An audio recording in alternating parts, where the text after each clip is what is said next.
All right. How's everybody doing out there? Thank you for tuning in to an interview with. I am your host, Eunice White, your hostess, Eunice White, your hostess with the mostest, Eunice White. And I am so excited tonight because I am interviewing one of the greatest producers, MCs, creatives in the industry of what we call music. Frank Hatchett, aka DJ Get Loose.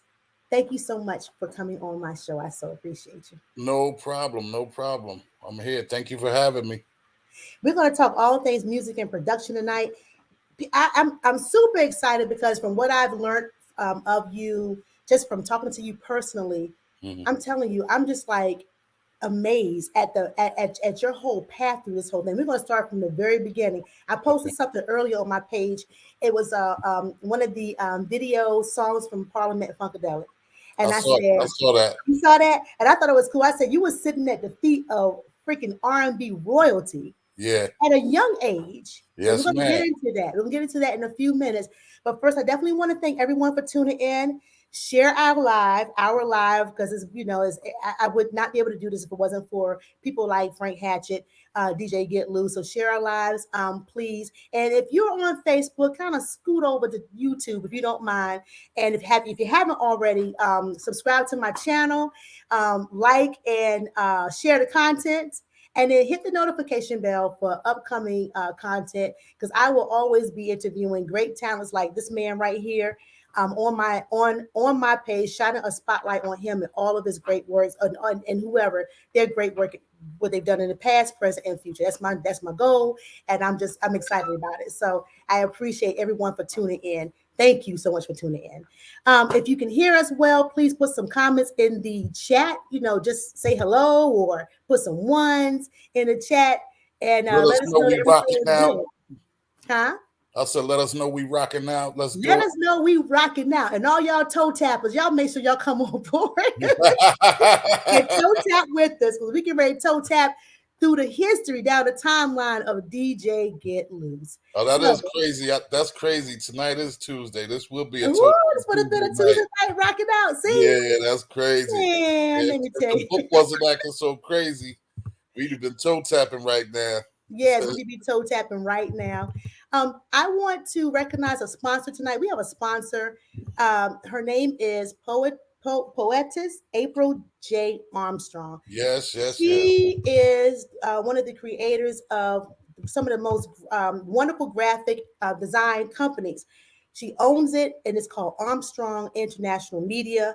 She'll be sponsoring the show tonight, so we'll be playing some of her information throughout the show. And she also, speaking of, I know we're going to talk later about what's upcoming, but there's a song that she actually did spoken word to a track for DJ Get Loose, and it is nice. So we're going to be playing that in a bit. So I want to ask first and foremost, DJ, when did you fall in love with music? Um, when Mama spit me out. Oh yeah. You know what? I've loved music ever since I could remember. Um, I used to, man. That's a good question because actually before I started DJing and producing and stuff like that, um, I would listen to my mom playing certain music, Mhm. and the story with that is like her and my dad used to sing with Parliament Funkadelic. Like, Mhm. they used to practice in my living room.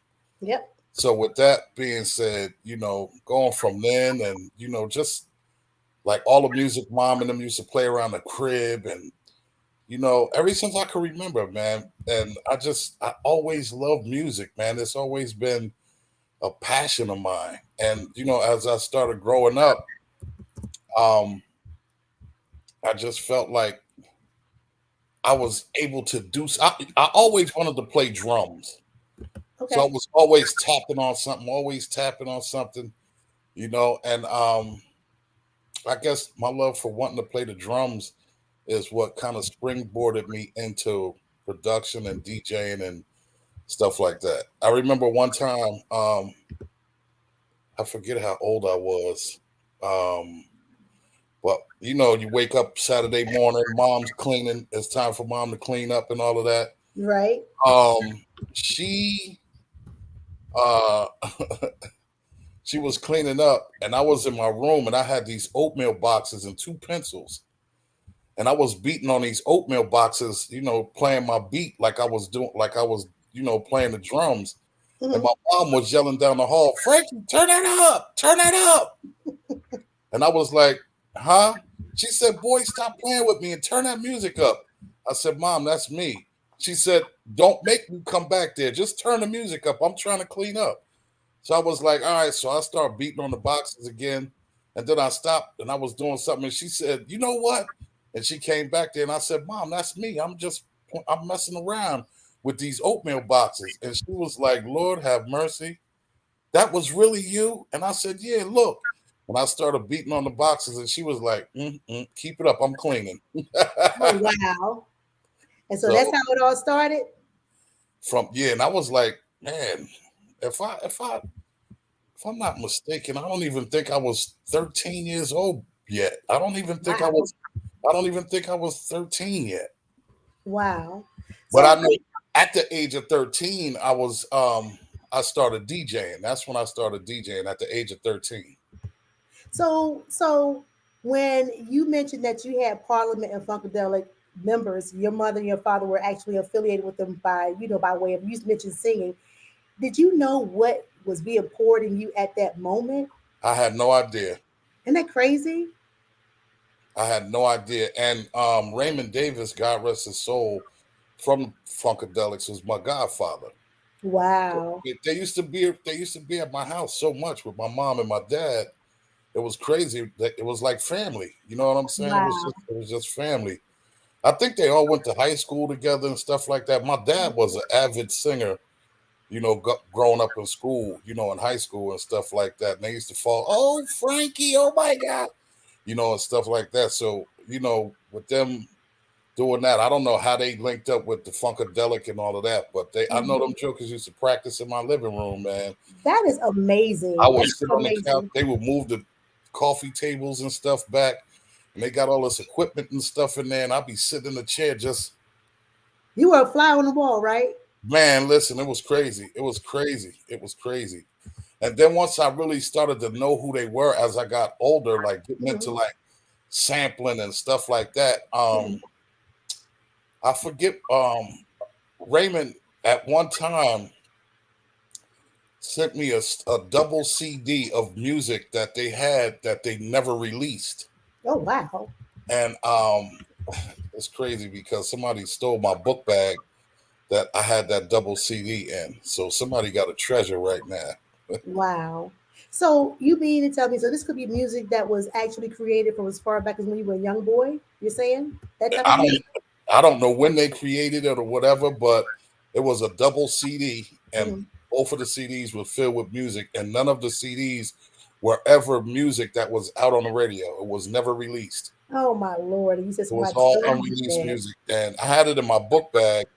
And someone broke into my aunt's house one day in Plainfield, New Oh Jersey, and man. they stole my book bag. I had discs in there. I had masters of certain songs I had done. Like that was a precious book Mm. bag that I had, man. And to God be the glory. I haven't heard anything that I did then, being mass produced or out on the radio or nothing like that yet. So, you Somebody know, probably went in that book bag looking for some money and said, "What's all this? What's this?" and probably threw it away, not knowing what they had. That was a treasure chest, man. They had a treasure Oh chest. wow, that is crazy. I had a box of discs in there that that I got from Redman that he used to do "There Is a Dark Side" album. Hmm. He gave me all the sounds to that album that he used: the kicks, the snares, the bass sounds, the hi hats, guitar sounds, and all of that stuff. He gave me a box of discs, Hmm. 3.5-inch floppy disk, and those were all the sounds that he used for that album. There Is a Dark Side. That was in that bag also. Oh wow, that is crazy. I lost a treasure. I lost. Man, that bag probably sitting in somebody's museum right about now. I cried like Honestly, I cried like I was 2 years old. because I'm sure if the bag was just tossed, I'm pretty sure somebody came along and said, "Oh my God," artifacts. I had jewelry in the bag and everything. Oh wow. Yeah, I had two rings in there. My chain was in there. Um, black. It was a cross of black diamonds. Hmm. I had Ooh, two I'm just black diamond earrings in there. I had a bracelet. hmm Man, I had so much stuff in that bag, man. That's crazy. Because I was on my way to Pennsylvania to link up with my uncle because we was going in the studio to record some stuff. yeah. So I had put all the stuff that I needed in my bag, and I was on my way to PA. I had made a stop in Plainfield to see my cousins and them, and from there I was going down to PA. I'll never forget that, man. I lost that bag. I cried all the way to PA. I would have too. I I cried. would have cried too. I cried like I lost a relative. Oh, I would have too. That's extraordinary. That's extraordinary. I get it because there's something you can't ever go back and replace. It's gone. Never. Like, and when I it's gonna be like, dang. I could never get that back. Never. Oh, so we talked about your early influence, sitting around royalty, R&B royalty, from your parents to a successful, iconic group as Parliament Funkadelic. And shout out to Plainfield. I wanted to give a shout out to my sister-in-law. I don't know if she's on Facebook, but my sister-in-law Shelly Shell, as her family refers to her, her dad is Grady from Parliament and Funkadelic. I know you guys know Oh them as wow, well. that's what's So up. it's a small Wow, world, I know, right? wow, that's what's up. Yep. Their family hails from Plainfield as well, and Shout to yeah, Plainfield. that's her dad. Yep, her dad. Yeah, So shout that to is really Plainfield. cool. That's That where I was tells me a born at. lot. Oh That's yeah. yeah, I was born in Plainfield. Oh But wow. I Okay. just Okay. I grew up. I was in Newark for over 33 years. Oh wow. So I call myself a Norker. Oh, I get it. I get it. I don't know what I call myself now. I've been in this area in the DMV for 27 years now. So does that mean I'm from the DMV? What does that That's mean? a I'm from whole North Carolina? Does that mean I'm from Staten Island? Where am I from? I'm from that's Mississippi. that's that's a whole life right there. It really is. It really is. My whole life just sitting right here. I'm like, okay. But yeah, so that is cool. So listen, we speaking of Newark and all that. People need to know that you are a child. You are a son of Newark, New Jersey, of the state of New Jersey. And I want to take a moment. Let me just go back for a second. Let me find this man. I don't know his name, but an interview was done on you by a gentleman who hosts Heritage Hip Hop on YouTube. Karev, And shout out to him. What is his name? Ya Karev. I want to give him some love. I'm gonna tell you why. Because the interview, I had a chance to look at it myself, and it was a great interview. And as Thank he you, mentioned a couple times, for people who are not from Newark, you guys laid down the foundation of the yeah, history of music in Newark, the history of music in New Jersey, hip hop, house club, and that was an excellent interview. I thank you. learned a lot. I learned a lot from both of you guys. Great questions, great answers, great debates and opinions. It was a great interview. And I Thank you. definitely love the fact that he hit on that cipher because I'm a cipher head. I love ciphers. Yeah, me too. And that to me is where the hip hop lies. I'm sorry. Yeah, I mean, I do appreciate what we get from mainstream, like the shows like 106 and Park used to do Freestyle Fridays. And he had the BET Hip Hop Awards. I'm not sure there was some other hip cipher type show that was on, maybe cable, could have been HBO or something. yeah. And I'm telling you, I lose it. I lose it when I get a chance to see these MCs. Like I call them my real MCs. Go head to head lyrically, and just I mean, put out some good stuff. And we don't Yeah, see them, of course. We don't hear them on the radio. We don't see them, right. whatever. But I'm telling you, that's my life. I love me a good cipher. So shout out to him. That's You the guys, underground scene. That's the yeah. underground scene. And we was like the orphans. We was like in Newark. We was like kings of the underground scene. Like Mhm. anybody who is somebody that knows somebody knows who we were. You know, Okay. and I was definitely I am definitely a staple in the bricks as far as producers are concerned. Like you can't have a conversation without mentioning my name in Newark. As far as music is concerned, as far as production, Hmm. even rapping. Like when I started rapping, I really got into it, and I became like really, really, really, really good. Like I was super dope, but I didn't care about rhyming as much as I did production. Okay. You know what I'm saying? So You I was behind the scenes kind of dude. yeah, I always loved the beats, and what made me like really starting to rap too was because I know what type of beats I like to rap to. Hmm. And so it was kind of hard for like, I heard different producers with different beats. And dudes had dope beats and stuff like that, but I Hmm. know what I like to rap to. So it was easy for me to make that type of music to make me want to rap. You know what I mean? So like, man, I got into rhyming, and I jumped out the window when I started rhyming, man. I was in battles. I battled Wyclef. I battled a bunch of jokers, man. That was actually my style of rapping. I was a battle rapper. Oh wow. I could still rap. I don't rap right now because I don't want to. Not that I can't, and if Hmm. somebody came across and say something wrong, I'll put a song out on you ASAP. So speaking of the orphans, tell us how you guys got started. Let's see, man. It was it, You it was talking back in what, 93 maybe? Like way in the 90s, right? yeah, yeah. Um, the orphans consist of four members. It was me, my brother Heavy Hitter, my man Mac 10. Now this was before the Mac 10 over and on the West Coast. Got you. Mac 10 and my man Brat Nasty was Hmm. Rashid. And we all used to mess around with rhyming and stuff like that because actually I was a solo artist. Hmm.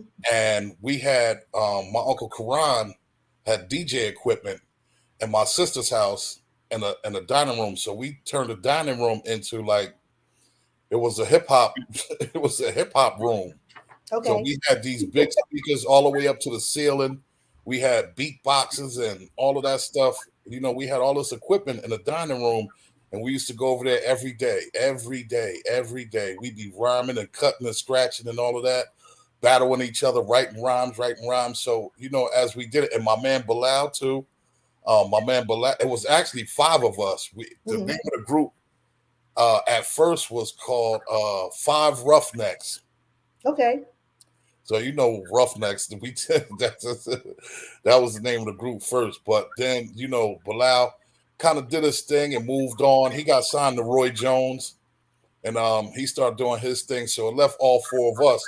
So we was doing our thing, and then from there, man, we started writing different songs and stuff like that. We built a studio in the attic Wow. on Clinton Avenue, like where we had the studio at. If you were doing hip hop music, you came past Clinton Ave. Okay. Like if you say Clinton Ave, jokers know that they was coming to my house. Oh wow. At any given day, we used to be so deep as far as a clique was concerned. At any given day, you could come to my house. It'll be 15 jokers in my backyard. Oh And wow. these was just dudes that we knew from the hood that used to come by. They would support us. Like I could come in with a box of stickers, and everybody that's back there, I could give all the stickers out and be like, "Yo, go plaster the city with these," and they hop up and go put stickers everywhere, or they come and I come in with T-shirts. Yo, we need to sell these T-shirts. I hit dudes off. You go here, you go here, you go here, you go here, you go here, and we'd go and sell the T-shirts. We'd take the money and double that and flip it and go get more Wow. T-shirts. And so we were selling T-shirts and stickers, T-shirts and stickers.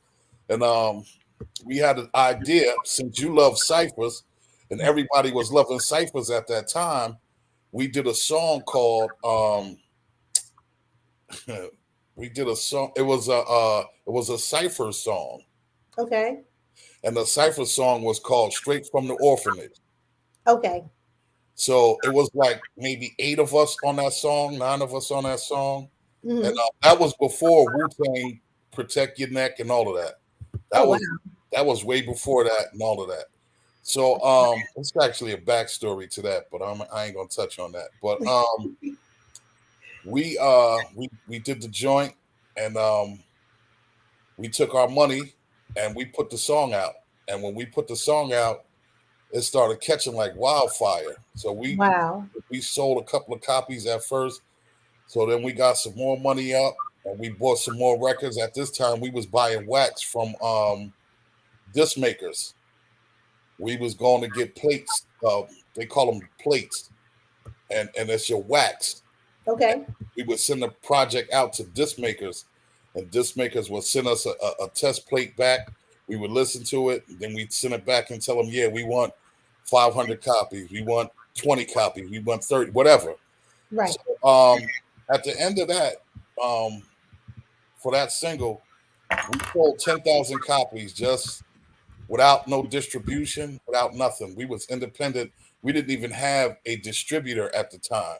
So we Okay. sold 10,000 copies out of the trunk of the car. We would ride around and we would sell cassette tapes and records out the trunks of the cars, man. And like all of those cats that I told you that like used to be in our backyard, they supported us. They would come by with their car. Yo, give me a box of records, yo. I'm gonna go sell these and I'll bring the money back. And they'll bring the money back, and Oh wow. it was a great time. It was a great time. So we from there, man, then I met my manager, which his name was Frank Ballesteri. God bless his soul. He passed away. Frank Ballesteri, when we met him, we was on our way, so to speak. And Hmm. we uh we started going into the studio to record another album. And instead of recording the studio at our house, he took us to a professional studio. Hmm. And we went to the House of Music. And the House of Music was they were owned um by Cool and the Gang. Cool and the Gang, Really? yeah, Cool and the Gang owned the studio in West Orange, New Jersey, and it was called the House of Music. Hmm. And shout to my man Rashad Muhammad. If y'all look on Facebook, y'all see Rashad Muhammad. He's still rocking out with the gang and all of that. Oh But wow. we linked up with Rashad Muhammad, and Rob was he was he was like our engineer, and I used to sit close tight with him because I used to love seeing him push these buttons and tweaking everything and Hmm. get the kicks sounding good and all of that. And that's kind of like where I ran with that from as far as being an engineer, like over the years. So I used to sit tight with Rob when I was listening to him, EQ our records up and stuff like that. And at one time when we was recording our album, the Fugees was recording their album at the same time. We was Hmm. upstairs, they was downstairs, and we used to take breaks. And when we took breaks, we would be downstairs shooting pool with them and stuff like that. We got mad cool with the Fugees. Like we was so cool. Like they would come to our studio, we'd go to their studio any given day. Like this was any given time. This Yeah. when they did Booth Boff and all of that stuff before they did the score and everything. So Really? yeah, Wow. yeah. This was before they really blew. And from there, man, we just really started doing our thing. And then we started getting together with different groups. They would come by the crib. We would hear them and we would be like, okay, so I'm producing music for them. My uncle would produce for them. My brother-in-law would produce for them. So we started a production company, and we had like maybe 6 or 7 different groups plus our group, and we went over to New York. I'm kind of skipping a lot of stuff, but like as far as the orphans is concerned, this is like our foundation, and Mhm. like the platform we went from that to a $1.6 million deal, Wow. and that was kind of like the last straw with the orphans because we went from from the backyard to you might as well say the boardroom, That and is awesome. we just our business wasn't intact the way it should have been because it was 4 dudes from the street. We didn't really know about the record business. We just knew that all the music that we made was dope, and when we was doing shows, everything would be jam packed, like it'd be ram packed. You couldn't even get in there. And like Mhm. anytime somebody said the orphans was performing, they rushed the clubs. Like it was crazy the response we used to get off Mhm. of different stuff. We used to go to different colleges and freestyle live on the colleges, stretching Bobito. We did that. So people that's listening, if y'all ask about stretching Bobito, that was from Columbia College in New York City. They had everybody on their show. Everybody Wow. that somebody has been on Stretching Bobito. We went up there and we ripped Stretching Bobito down. We ripped it down. We ripped it down. That was a great time to be alive back in the day. I'm serious. Yeah, Wu Tang kind of got their deal from going to Stretching Bobito. Okay. So if people are watching the Wu Tang series on Hulu, if you're watching that series, they're kind of telling you their story. And I Mm-hmm. remember when they went up to Stretch and Bobito and all of that, and they took their cassette and they got it played on there and all of that. I remember all of that. I remember all of that. So like Wow. when I say I'm from that hip hop era, like Mhm. I remember when hip hop was on WHBI. That was a radio station that didn't come on till 2 o'clock in the morning. There was a pirate radio station and they came on at 2 o'clock in the morning. And when they came on, the FCC wasn't. They was trying to ban them, but they couldn't. Mhm. But they was playing all the underground hip hop, all the freestyles, all the like. Yo, I'll be up at 2 in the morning. Got to go to school the next day, but I made sure I listened to HBI with my cassette tape, and I I was record gonna the say whole. you was recording. I record the whole joint. Yo, I go to school the next day with my cassette, like, yo, word, I got that HBI joint. Jokers be like, yo, you got the show from that? Yeah, I got it. Give me a couple dollars. Give me a couple lunch tickets. I got you. I'll dub it for you. Like, Oh yo, wow. HBI was crazy. Wow. Well, listen, we're gonna take a moment and hit a sponsor.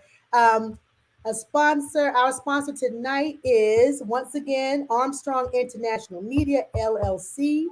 AIM is the acronym, and here's a little something for you right here. She's gonna tell you everything that she does.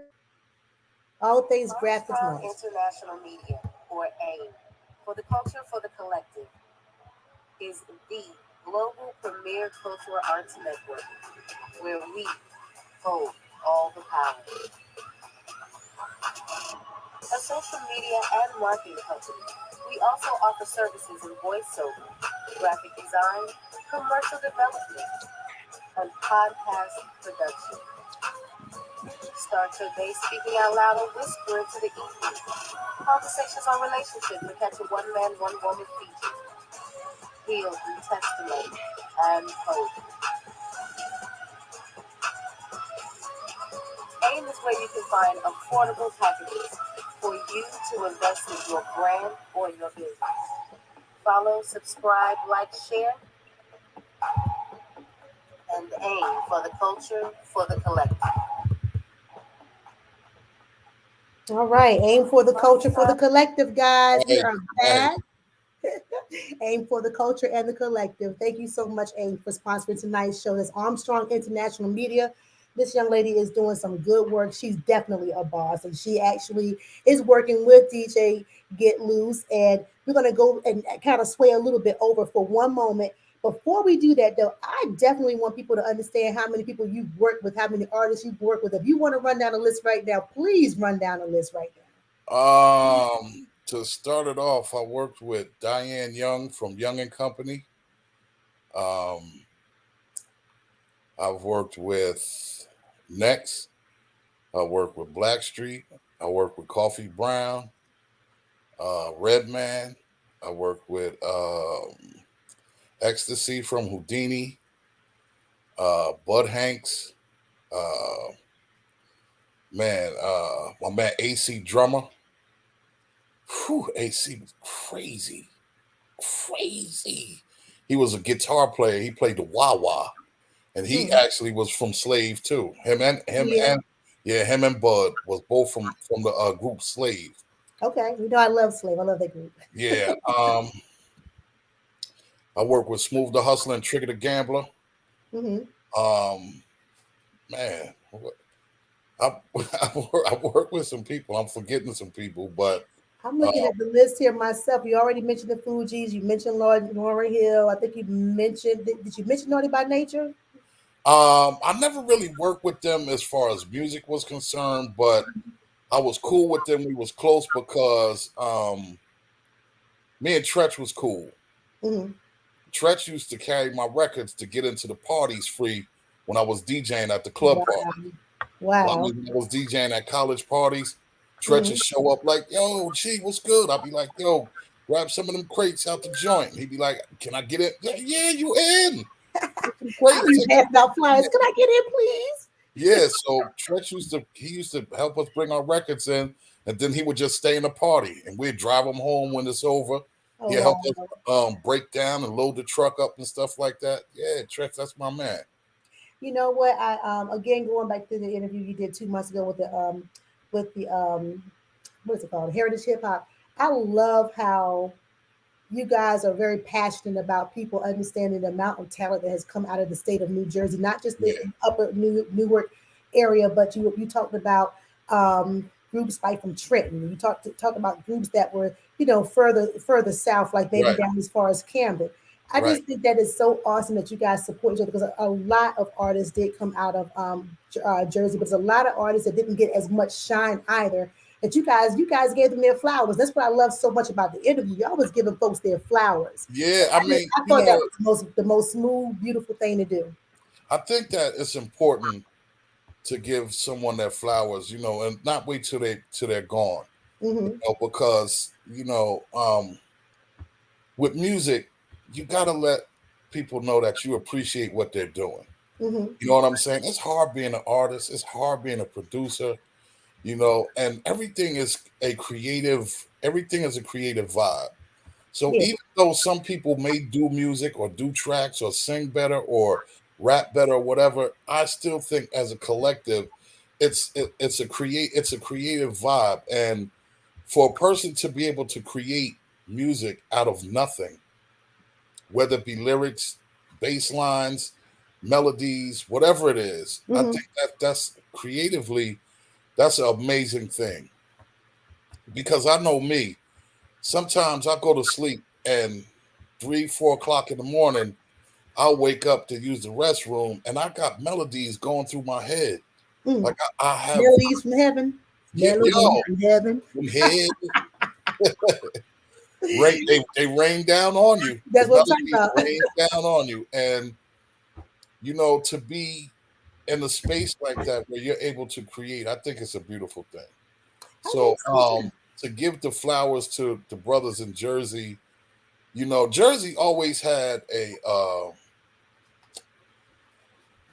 certain stigma, so to speak, and Mhm. we always were looked at like Jersey really wasn't, we didn't have it to get on. But the thing is, and I'm not throwing no shade. Mhm. I'm just being honest. The thing about Jersey and New York is this: New York always had it out for us because back in the day when it was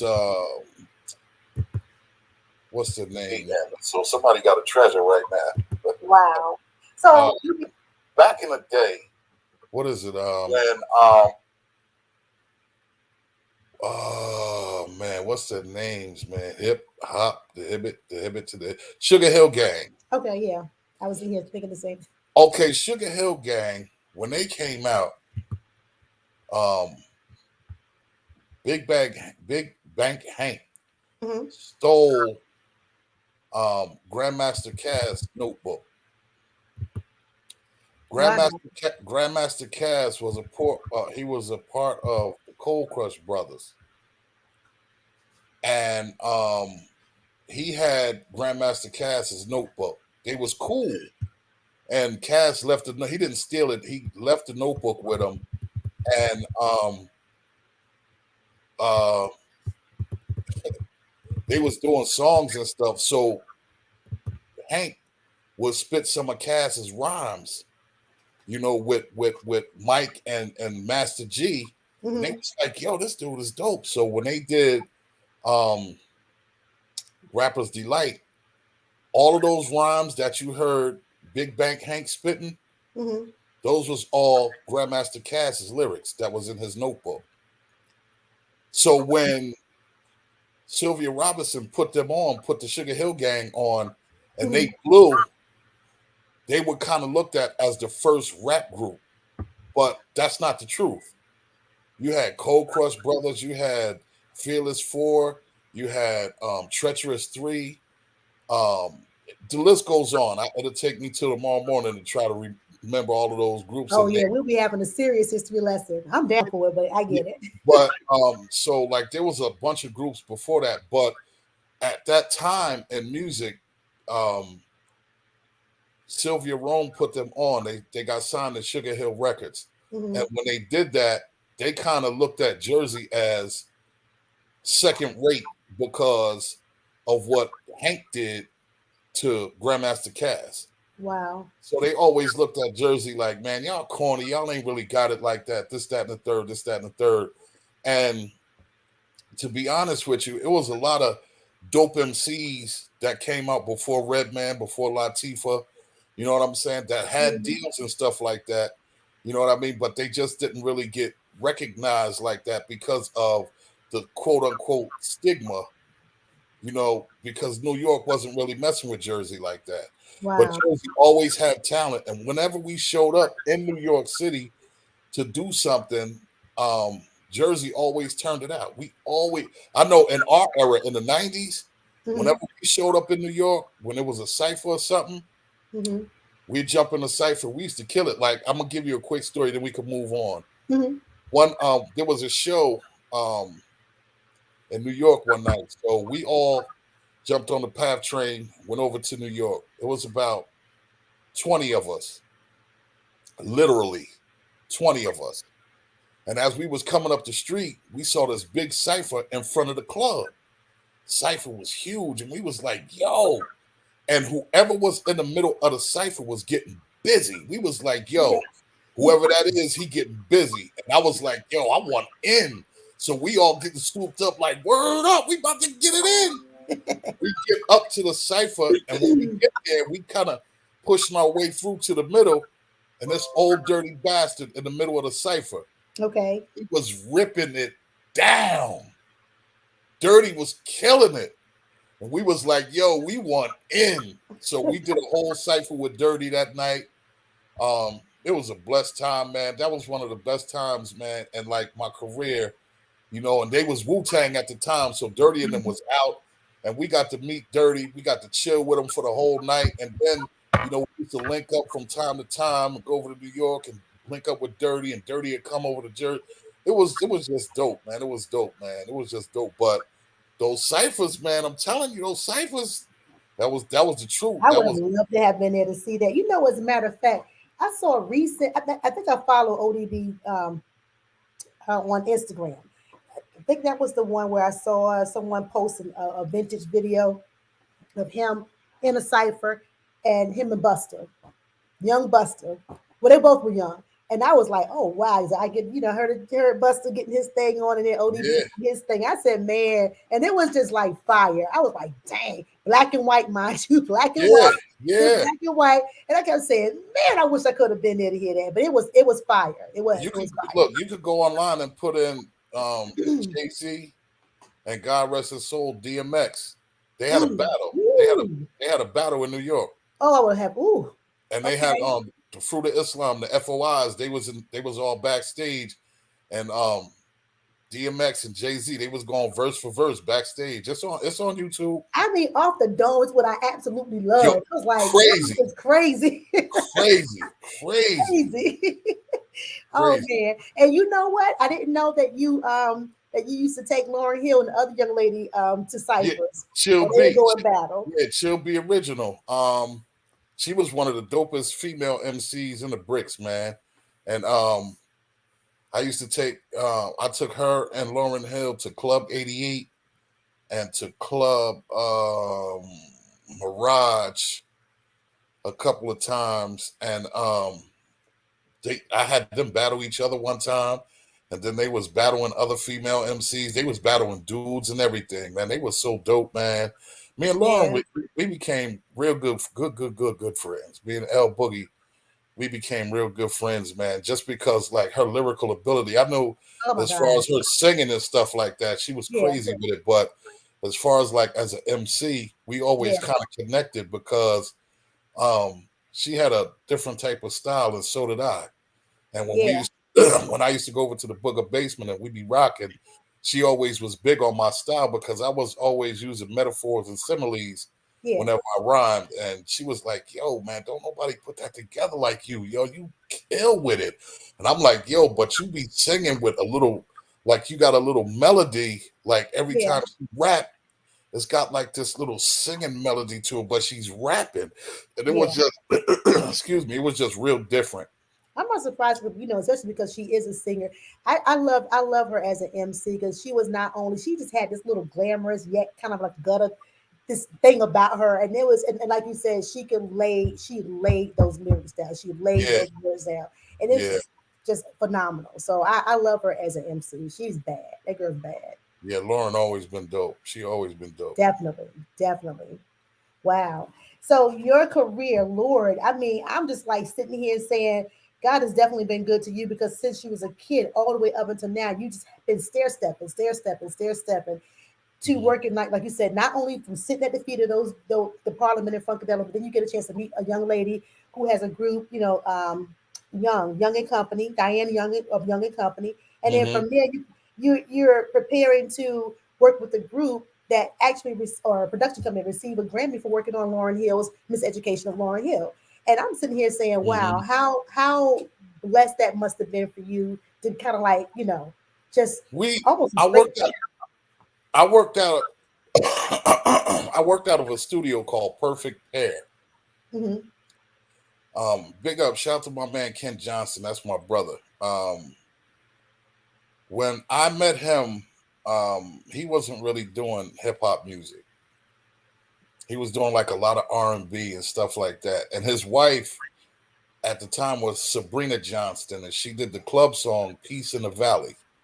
hmm So, if anybody knows house music, that peace in the valley, peace in the city, peace in the soul. That's Sabrina. Oh, So, okay. at the time, he had the studio at the crib, and I met him through my manager, Frank Ballestieri. And when I went to his studio, I was like, "Yo, this studio crazy."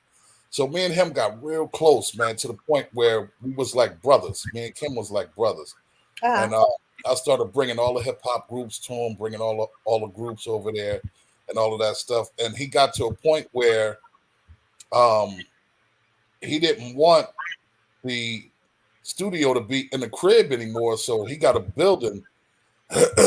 And when he moved the studio into the building, then that's when it really jumped off. And I had signed to Perfect Pair, which was a production company that he owned, and I used to go to the studio and I worked in the studio, hmm um, programming, doing drums and EQing and sitting up to the engineer board, and recording vocals when the MCs went in the booth, and stuff like that. I used to work at Perfect Pair with Ken, and hmm that's when Lauryn Hill and them came through to do their album, and then Next came through to do their album, and we worked on a little couple of things from Blackstreet because RL was writing stuff for Blackstreet, and my man uh, Eric was singing.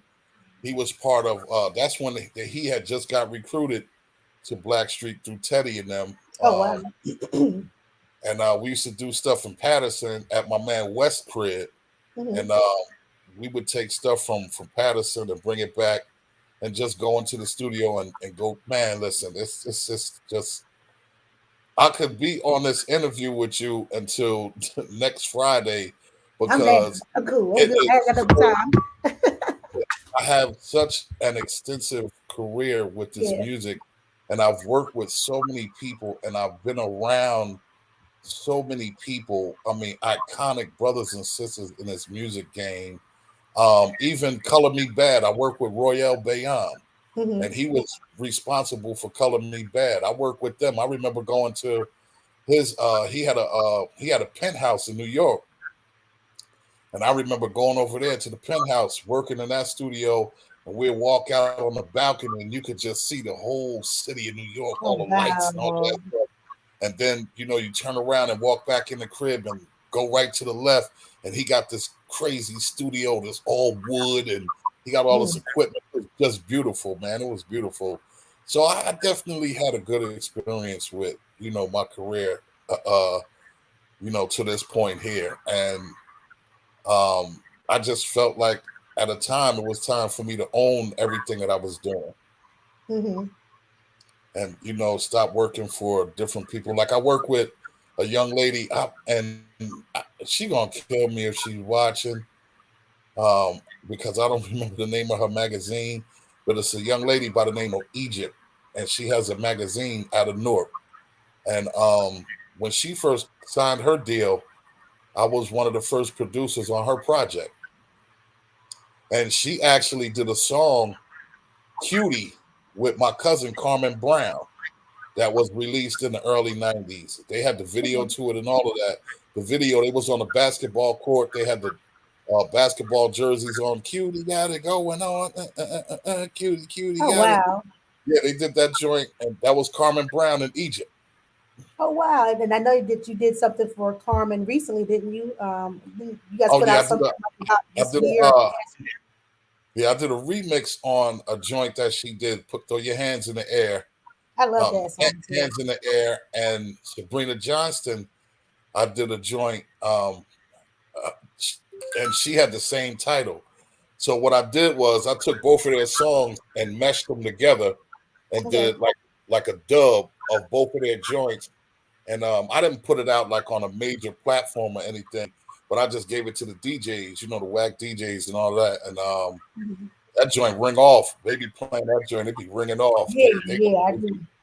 I'm a fan of the song. It's not, it's good, and I know that you have a long list of music you've done, and people can find your music. I know on. I remember we said Bandcamp, but how else can they find a list of your music and for purchase and all that good stuff? Well, I'm on Facebook. I'm on Instagram. I'm not really. I just really got a TikTok, and I haven't really put too much content up there yet. But I'm gonna go crazy on TikTok. But if Yeah. anybody really wants to know anything I'm doing, go on Instagram or go on Facebook because I'm on there heavy. I'm not on there every day, but I'm always promoting something that I'm doing on those two platforms. And Okay. um, y'all can also go to our website. Um, you posted it up in the feed not too long ago. Yeah. Yeah, you could go to the website There we go. and just go onto the website, man, and y'all could see everything that we're doing. Everything that we're doing. That's the that right there. That's the radio station. We No, have a radio station also. that's the So radio it's station. Untapped So Talent. you The say what label up? is Untapped Talent Recordings. I mean, that's the website. Untapped Talent Recordings. That's right. Okay, I'm sorry. I think I left that off. In the meantime, while I add that to the radio station, can you talk about? I know we haven't gotten to the Legion of Boom yet, but not only that, but can we also get into the JG Hatchett Entertainment LLC and everything that falls up under it? Okay, so my wife and I, we have a company called JG Hatchett LLC Entertainment. JG Mhm. Hatchett Entertainment LLC. And what that is, it's a one-stop shop. We have a production company under that umbrella. We have a record company under that umbrella. We have a radio station under that umbrella.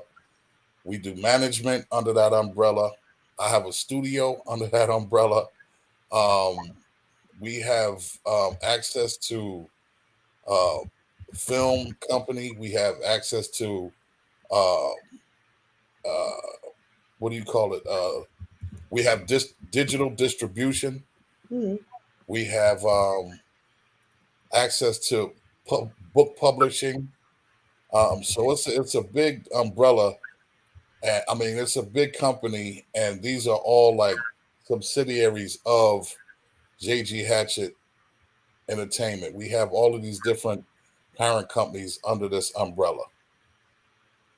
But that's the main that's the main that's the main stain right there. JG Hatchett Entertainment LLC. And Legion of Boom is my studio, and my production name is Frat House Music. And my wife, she does management. She has her own management company. My wife, she writes and breaks down contracts. Um, Mm-hmm. Paperwork. My wife is the animal. She's a beast. And just how people think that I am with music, like they always, GL, you crazy with it, you dope with it. She twice as nice with the paperwork. That is good. And She, she my mentioned wife, my wife is my manager, so she manages me. okay, good. Okay. I thought I So lost you for a second with the audio, but you came back in.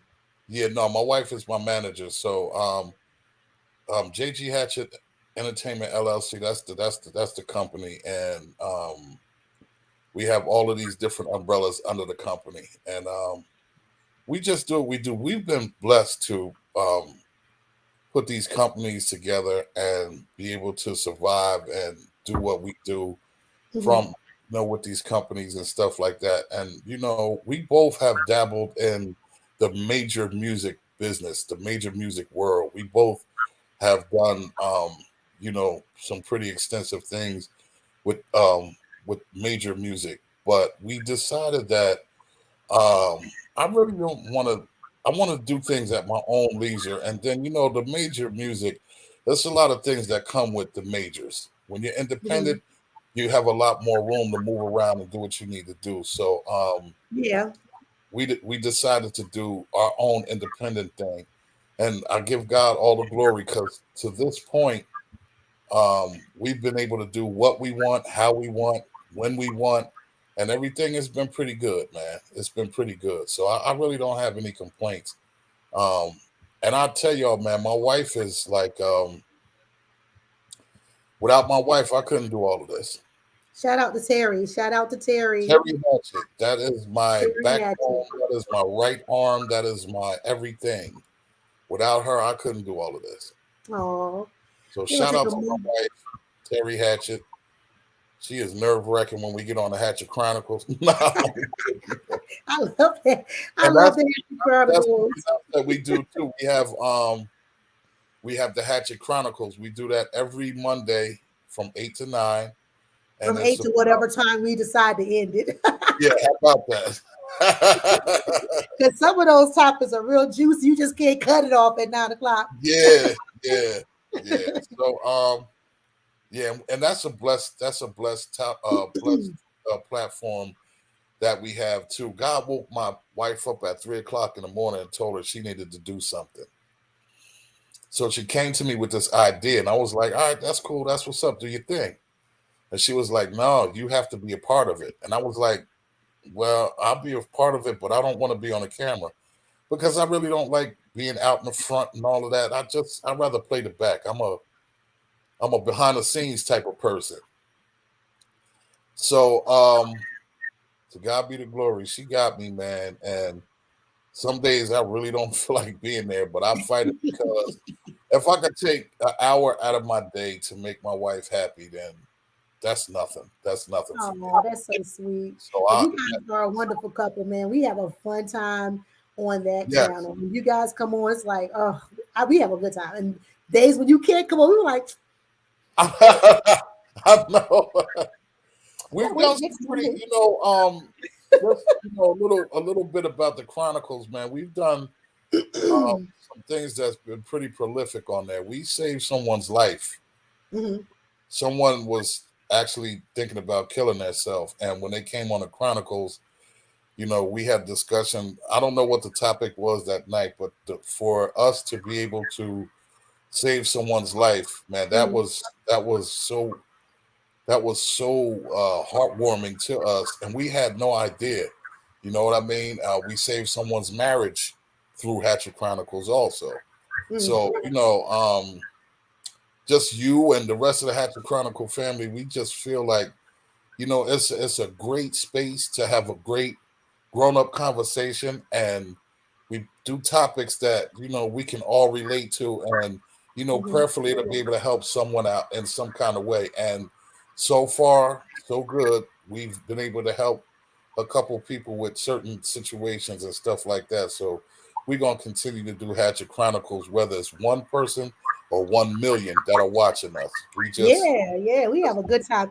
And just so you guys know, again, it's live every Monday night on Facebook and their YouTube page. It's live yeah, on Facebook, Frank Hatchett's page. right. And it's And also it's live on their Hatchet Chronicles. YouTube. Hatchet Yes, Chronicles is on the YouTube page. So right, come on board at 8 o'clock, man. We have a good time. And again, the topics, they even allow you to submit topics and right, put you on a list. And next thing you know, we're talking about whatever you want to discuss for whatever reason. And it's absolutely a nicely run platform. And again, it's all adult stuff. So put the kids to the bed or put them somewhere because yeah, this ain't that type of party. It's really yeah, fun. And it was extremely fun when you were mentioning how you guys found out the reward was people were being healed or delivered or saved from information that was shared through the Hatchet Chronicles. I'm telling you, I had got to know you guys during the pandemic, and I'm telling you that was just like something that was so nice to look forward to, and the people on the in the fam was just great to converse with. On the topic, whether we agreed on a matter or didn't agree, it was right, just nice to get different opinions and be able to just to converse as adults and just have fun, laugh, whatever. We just had right, a good time. right. Yeah. Oh, You can come on there and agree to disagree mm-hmm. without being disrespectful and Yeah, being raunchy and stuff like that. So it's definitely yeah, a platform for adults. It's an adult platform, and yeah, whatever kind of topic you have, we are down to discuss it. yeah. Yep, we So are. I mean, whatever it is, we're down to discuss it. yeah, whatever it is, we down to discuss it. If you got a topic, you can always send it to my messenger, or you can send it to Mhm. the Hatchet Chronicles page on Facebook. Send it to Eunice. Send her the topic, and she'll get Yeah, it to us. I You know sure what I will. mean? We just it's just a wonderful platform that we have, and I'm very thankful that God has given us the gift to be able to do this platform. And Yep, come on and check us out on Monday nights, man. yep. I want to talk about another thing really quickly. I know we're running over, but and please forgive me because it's like 9 o'clock. I know we're running over, but I did not want to end this conversation with this particular group you co-founded, Whack DJs. Okay, so I didn't co-find. What it Oh, I'm was sorry. Okay. there was no, it's okay. There was a personal joke between DJ Mustafa and a couple of other guys, and if they watch and don't kill me because I don't know the exact story. But Hmm. from what I take from Mustafa, it was an inside joke between him and some other DJs or whatever, and we just took it from because whack means you corny, you can't rock, Hmm. you whack, whatever. So what we did was we turned it into an acronym because it's a lot of us, it's 13 of us, and we turned it from a something degrading to something positive. Yep. Hmm. And we took it, and the acronym is working hard at creating kings, Hmm. whack DJs. And this is a bunch of us, and we support each other. There's 4 or 5 producers that are down with whack DJs, and we do our own edits and do our own stuff, and we like kind of like are set apart from a lot of different DJ groups or little DJs and stuff like that. And we do a lot of our own edits, and people they really when we go live and we play live and play in clubs and stuff like that, we play the edits. Jokers really be on what we be doing and stuff like that, man. And after 25 years, I came back and I started DJing. I was elected to be the vice president of the WAC DJs. So, That's where I got that code thing from. I'm so sorry. no, it's cool. DJ Mustafa and Jazzy B are the presidents of the WAC DJs. Yeah, And I love those guys. They're some awesome, awesome DJs. Shout out to you so guys. we, you know, we share music with each other. We, bounce stuff off of each other. If I produce something, I share it with the brothers so they can rock it, and we, get these records out. If Moo gets a record from an artist, he'll pass it down. I'll play it on my show. We all interact with each other, man, and rock with each other. It's like a brotherhood because, Yeah. to be honest with you, all of us have known each other collectively for like 30 something years. Wow.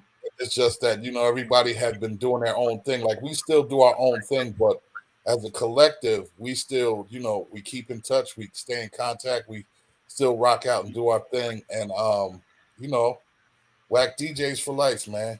Whack DJs. When, if you listen to some of our shows, there's a drop that we have, and it says whack DJs taking over everything. I think taking over something from something about New Jersey, the Carolinas, and Georgia. Yes, Like and ATL, yeah, ATL, that's it. yeah. That's it. So we all in different places, man. So shout to the whack DJs, man. Shout to all my brothers, man. Shout to all my brothers. I was talking to two of them today. DJ Scratch. It's a beautiful thing, man. Mustafa, It is. Antoine Qua, like it's. I was super inspired to learn about you guys because again, I think I talked to you earlier when I was telling you how I even came across you guys. Through the pandemic. Kid, yep. And then DJ Crazy K. I don't know if he's on right now, but it's one of my favorite DJs, DJ Crazy K out of Jersey. And that's my guy. He is. He's awesome. He's an awesome DJ. Very nice guy. He was, whenever you guys would go live, he was always posting the live. I think they called it at the time. It was called oh shoot, how did Facebook title it? I can't think, but you could like share it and share it live. Share it live. Excuse me. And so it was really cool to be able to see how he was just pushing you guys, pushing you. And that's how I think I saw Mustafa's live one night, then I saw your live one night, and maybe Love is Love, Scratch, Tarver. I think I told you I bought music from who was that guy? The other guy. Tim Dollar, yes. Because I was like, oh, I like this. I love the Take remix he did. I was like, I gotta get that. I mean, it's just like it was just such a it was just so nice to see all the support. And I was looking at one of the comments I have here, one of my homeboys here. What's up, Rodney? Thank you for checking out the live. He says support is key, and he is so right.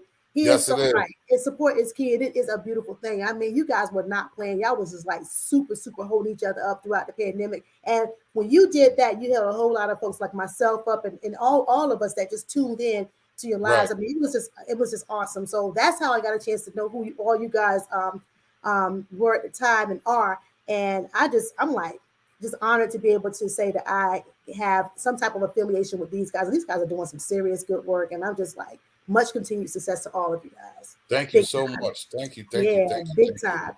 So I know we're getting ready to close out a little bit because we are going over an hour, man. That hour go by too fast for me. I told you. I know. I was like, hey, listen. I want to put this out there. If y'all want to listen to the Whack DJs every Monday, Wednesday, and Friday on untappedmusicradio.airtime.pro. That's our radio station. And it's Whack DJs all day on Monday, Whack DJs on Wednesday, and Whack DJs on Fridays. So y'all can go on there and listen to all the Whack DJs. We all up there doing our thing. Everybody got their own sets. I do the midday mix, and I do late at night. I got I do the Quiet Storm or something like that. Yeah, I got the Quiet Storm at night for the ladies. I was waiting for the Quiet Storm voice.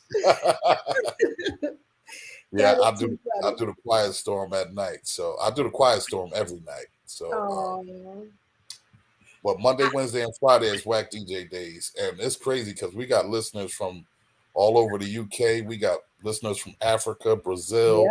Yeah. All over. So I'm thankful for that too. That's a blessing. And you get to also hear this this program. You get to hear it again. It's the 4th Tuesday of the month. You get to hear this again. Just check out the channel, and it comes at 3:00 p.m. The audio, right? Yep, just straight audio. That's right, audio. Yeah, and And you'll you be able catch to it listen 3 to this p.m. interview. Yeah. And so your So music, mhm. go ahead. So your music span, no, can't talk. So your music spans, the music on the channel spans, you have gospel, you have R&B, you have house, you have Everything. rap, and then you have talk radio. And what else? Did we miss anything else?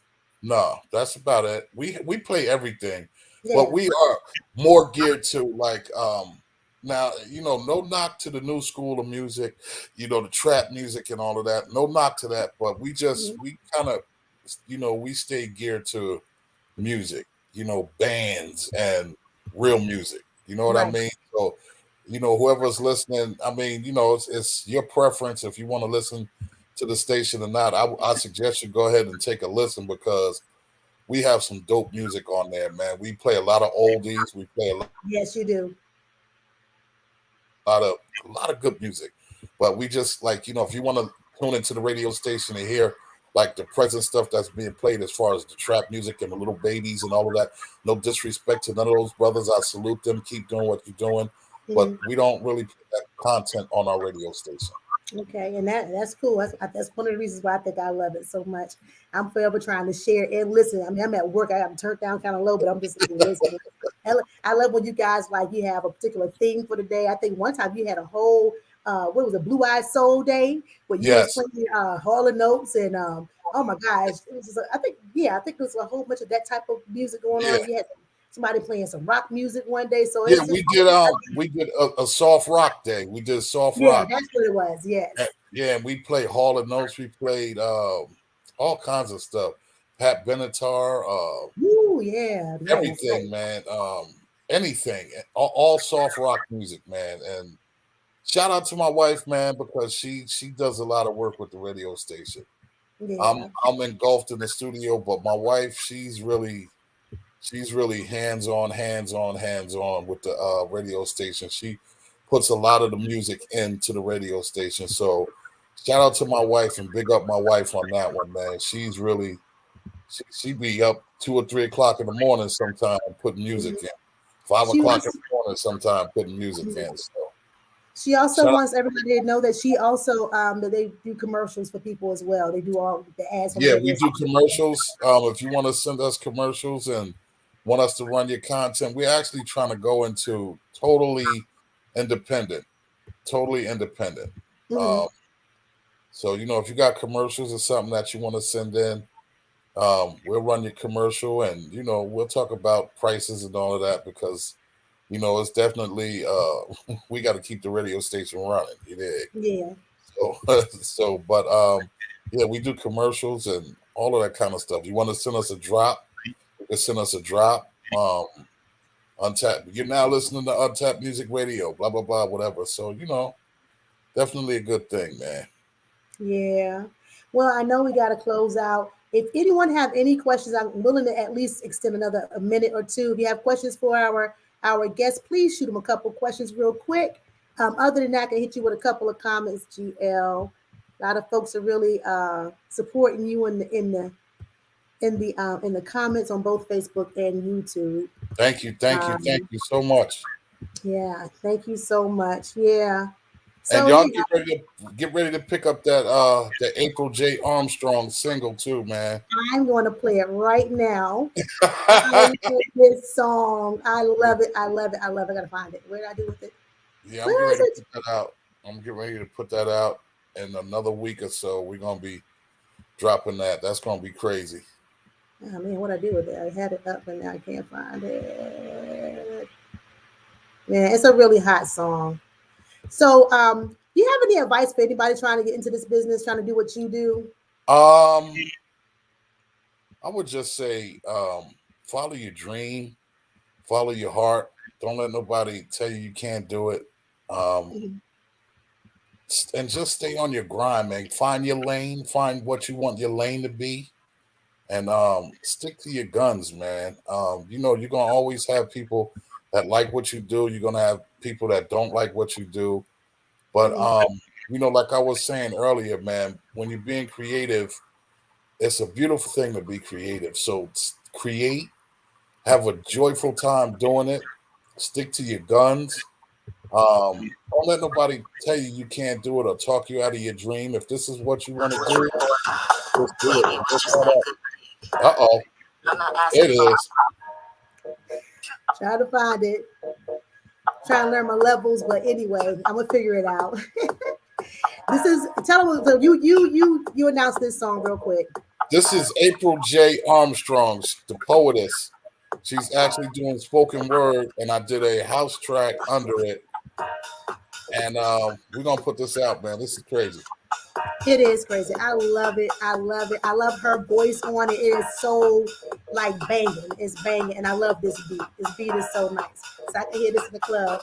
As you saw in my little video, I was dancing. neglected, rejected. My mom and I being with you. I was like, Wanting to be rid of the pain this I'm is going it. through. Holding my pillow tight. Yeah, I Damn, love something it. just ain't right. If you can't feel me sobbing next to you in bed, is it all in my head? Have I created a non-existent Love problem a between voice. you and I? Nice. The guy who stepped from my dreams, I mean, it seems to you that I'm a bore. Because out of 24 hours, you don't touch me anymore. Not paying me any attention. I'm starved for affection. Some gratification from the dehydration of what we used to have. Now I feel locked in solitary confinement for someone else. I thought you would want to be mine, but I lose you to yourself every time. Not a hoe's home or some broad's bed. It was me who was misled by your actions, and my emotions were high. You She had is me very feeling like I was talented. on dope. Very talented, But Steve my guy. hope She ain't definitely is. maybe it was just that good dick. Hey. I'm not asking for money or materialistic things, but the simple pleasures you can bring. Flowers, conversation, just your time. Look at me, touch me. Notice and remember that I am here more than occasionally. Because what you won't do, someone else will. Without question or regard to whether or not I'm with you still. I stand next to you while you struggle. But I think naively, though I do understand your plight. Yes, it's time This for me is to leave, nice. avoiding any more Well, fights. Thank you. I want to take this time to No thank more you nights. so much for this opportunity to interview a legend in the New Jersey streets or from the New Jersey streets. And have that type of resume is absolutely awesome. I know we didn't get to too much, but if you want to talk about what you have coming up, I know you have a bunch of irons in the fire at different stages of production. What's next for DJ Well, Whitney? that single you just played is next. Mm-hmm. Um, I got I'm working. I just put one artist that I'm working with. His name is Don Rich, and we got a single out right now called The Oaks, OAKS. That's on all streaming platforms right now. Got to shout him out. That's my man for 30 years. Um, Wow. he just did the single. I did the production. Um, Yo, this single is crazy, y'all. This single is crazy. It's on all platforms. He shot the video for it already and everything. And he's an Yeah. independent artist, and he went platinum independently without a major label. Mm-hmm. So y'all need to check for him, man. He's dope. He's doing his thing, and that's my brother. Salute, King. If you're watching, salute, King. Um, what else do I have? You I'm have your doing book from my rib. Yeah, book from my rib. My wife is completing the rest of the book. Let me say that because I'll never hear the end of it. Um, I helped her all over to chapter 11. So she's doing chapter 12 and she's taking all the credit for the book. And it's okay. It's okay. She wrote the book. It's all right. But the book is going to be dope, y'all. When this book drops, please check it out. This book is crazy. It's called From My Rib. The book is dope. I definitely want you guys to check this book out. It's gonna be dope. It's And what gonna is the be a book about, real quick? great read. Um, I really don't want to give it away because it's Okay. almost done. It'll be out soon, but it's kind of a testament to me and my wife. I'm gonna say that. Okay. That's good enough. That's So, good enough. so I'll leave that, and y'all could kind of draw straws and put it together and all of that. And y'all will be, man, listen, it's crazy. Um, doing an ebook. I'm doing another ebook. Um, what else do I have coming up? There's so much, man. I'm working with so many different artists, man. I'm Well, also we're going working to have with, Steve Guy on in a couple of weeks to talk about yeah, and the work yeah, that that's my you helped him with them. Steve Guy that's my cousin, and me and Steve got some stuff cooking up right now too. He got some joints that I sent him, and he's writing and he's going to be recording some of the joints that I sent him. Yeah, we got some stuff cooking up for his next project, for his next album. Working with Steve. I got a gospel artist by the name of 88 Keys. This Mhm. brother is insane. This brother is insane. When y'all get a load of him, it's over. But I got a single that I'm ready to drop on him right now. So Wow. we taking care of the artwork and stuff like that, the cover and all of that. But I got a single that I'm gonna be dropping on him. I'm gonna drop it on y'all so y'all can get like a snippet of it real soon. Oh, I can't wait. I want you to know Um, that Steve Guy, speaking of Steve Guy, he had a question. He said to GL, did we have the best ciphers? oh, no question. Steve was in the ciphers. Steve know. What? Yeah, Steve was in the ciphers. Oh, he Steve know found we out man. Steve was spitting. Yeah, Steve. Yeah, no question. We Whoa, yeah, Steve. No, that is so awesome. That is awesome. Well, if there's nothing else that you want to share, I'm gonna tell you again. I am so excited to have been able to sit down and speak with you and to share everything about you with the masses. All things Frank Hatchett, all things DJ Get Loose, and all things Hatchett, all things. So I am just really happy about that.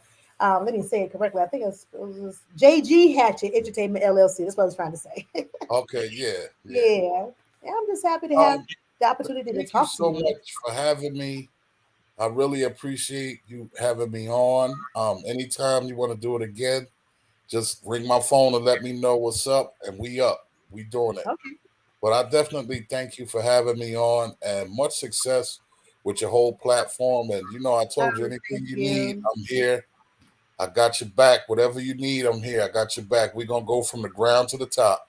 Yeah, that's what I'm talking about. Have fun have fun all On the the way. way. That's it.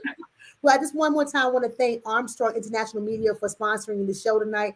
I know that you firsthand have know her because she's done work for you and has done great work for Steve and so many others. And I can tell, I can see why she's so well sought because she does a great job. But I'm going to be hitting her up as well to help me with my little project. So it's just a pleasure to work with her, to speak with her, and thank you so much. And April, much continued success. I wish you nothing but much continued success. Word. Much continued success. And to the whole Hatchet family, whole Hatchet Chronicle family. I don't know if Chris was on board. I was hoping Chris was on board as well because I know he has done some work with you guys or with the publishing company that I think Terry was telling me about. And Yes. we get into that Corona Chronicles another time. That's another book I definitely want to have a conversation Yes. about on this live one Tuesday evening. So Yeah. we all gonna get there. And actually, Chris is gonna be coming on board to be interviewed too soon. So Nice. yeah, you gotta Nice. come back. Gotta come back and check us out on a Tuesday at 8 o'clock p.m. And once again, thank you everybody for coming out.